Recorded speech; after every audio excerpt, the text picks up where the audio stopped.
Hey guys, welcome to the Tanner Shell Talking Hour. I am your host, as always, Tanner Shell, although sometimes in different states of reality, such as today. One thing I want to talk about is stimulants.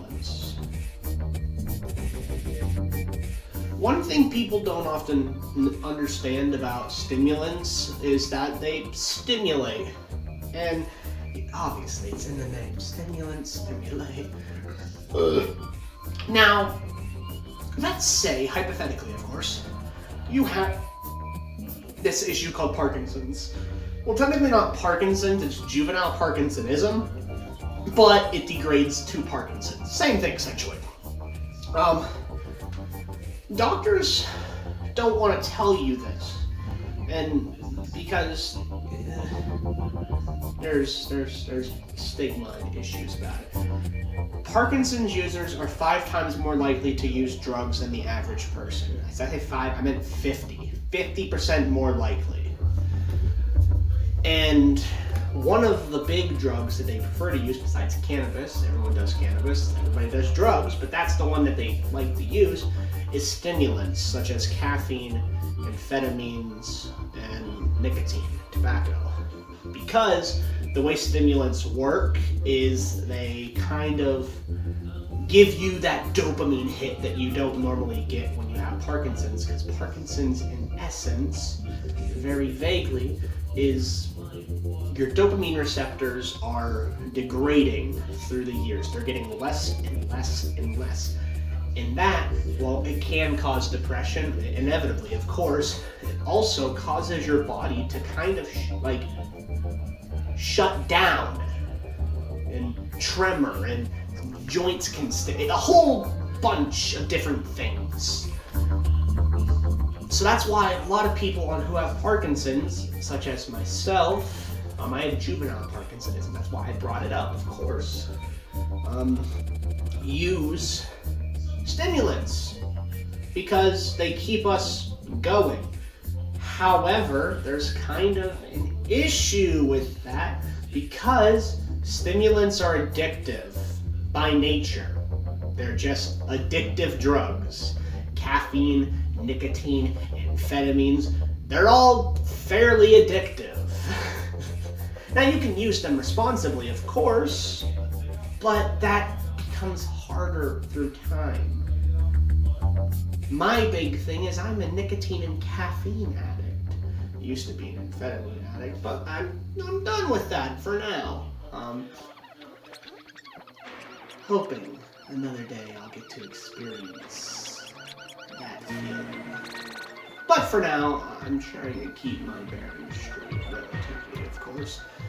Good news is I can go through tobacco cessation therapy, nicotine replacement therapy, as it's known as nowadays, which is exactly what it sounds like. If you are addicted to nicotine or tobacco or anything that contains nicotine, really, so tobacco products, then you can receive tobacco therapy. They'll wean you off that. I think I begin soon. They give you nicotine gum or whatever, or sometimes it's just therapeutic. And yeah, they don't have that for caffeine though. The issue, that's the big issue. Caffeine is the most accessible drug out there. More accessible than weed, more accessible than mushrooms. Why? Well, because coffee costs about $1. It might be broke, and I am certainly broke, but I have $1.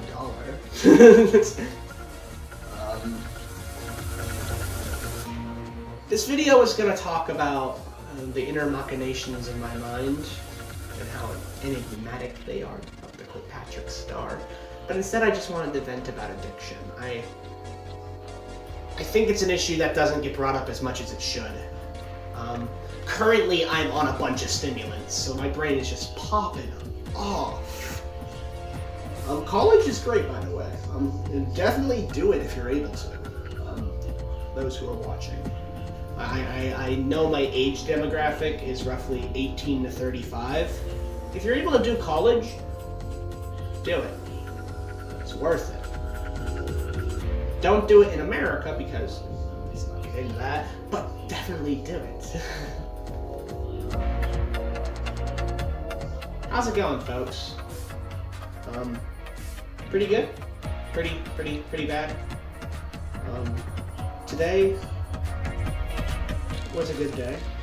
I fell, which is not good. My tremors have been getting a bit worse throughout the year. And sorry if you hear that TV. I'm watching WWE in the background. Not really, it's a stream that's going over highlights. But things are going good. It could be better, of course. Maybe. But alternatively, I have friends. At least I think they're my friends. They don't hate me, so that's good, right? The issue is they don't hate me. I don't know if they like me. Actually, I take that back. You sly dog. You're lying. Ethan said I was pretty cool. So that means they like me, right? That's cool. Sorry for that little inner monologue externalized. I do that. If you've been on this channel before, you know how it goes. I'm currently doing my hair right now because I'm just bored.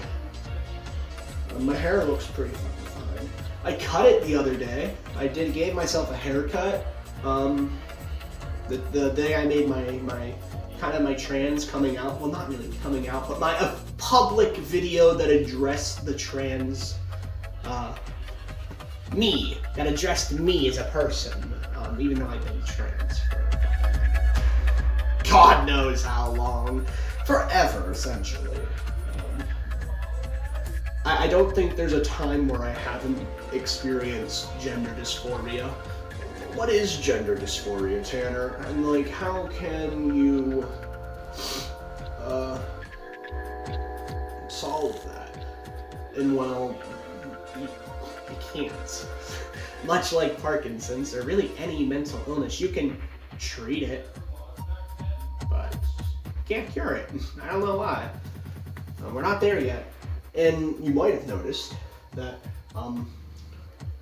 what I'm kind of, you don't see video of me, but what I'm doing is kind of the average gender dysphoric episode. I'm noticing myself in the mirror and I'm like, yo, you're a hot person, but you could be fixed. And sometimes I change my voice, even like sentence-wise, because this isn't my natural voice. I want people to understand that my voice is not this. I mean, it is this. This is my voice. But for a while, it wasn't this. It was much more feminine, much more higher. Honestly, it was a bit like this. It was just a bit higher, a bit more, hi, my name is Tanner. That. But through HRT, my voice has gotten naturally deeper. That just happens. I love talking to you guys. I don't want it to seem like it's a bore talking to you guys. And by you guys, I mean the channel, and even myself in the mirror right now. Yeah, you, Tanner, I know this is a video that's going to be uploaded, but I like talking to you. You're interesting. Don't let people say that you're not. Man, that was cringe as fuck. But it's true, Tanner. You really are. You know, you might have weird conversations and social cues, and you don't know how to access the dialogue tree yet. You haven't really unlocked that feature in your brain. But like, you're cool, you're interesting, you have shit to say, and oh boy, do you want to say it. And I think that, like, you, the viewer, should also have that mantra to yourself every day. Like, wake up, and clean your room. No, but wake up, look yourself in the mirror, and just appreciate you for who you are. You're special. You're a special person.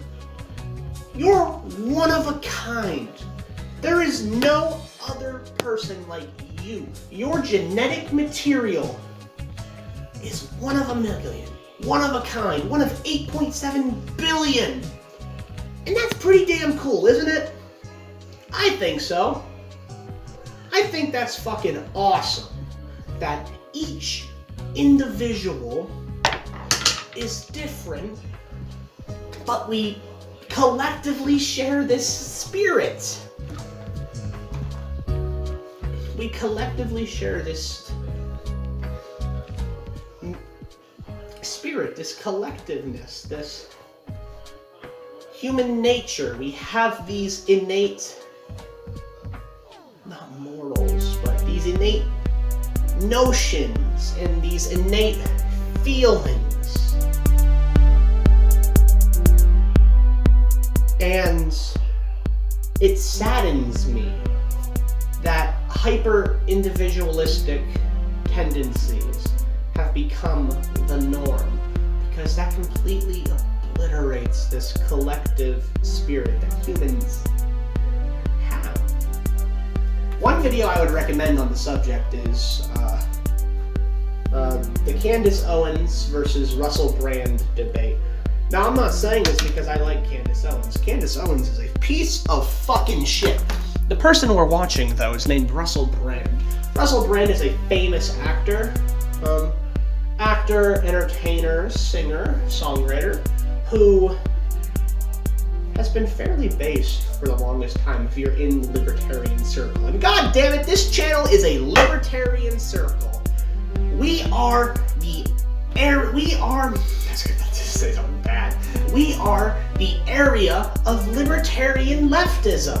Welcome to the Lib Left YouTube corner, where such creators as Vosh, God bless his soul, Vosh, Hassan, and really just the progressive left in general tend to stay. Welcome!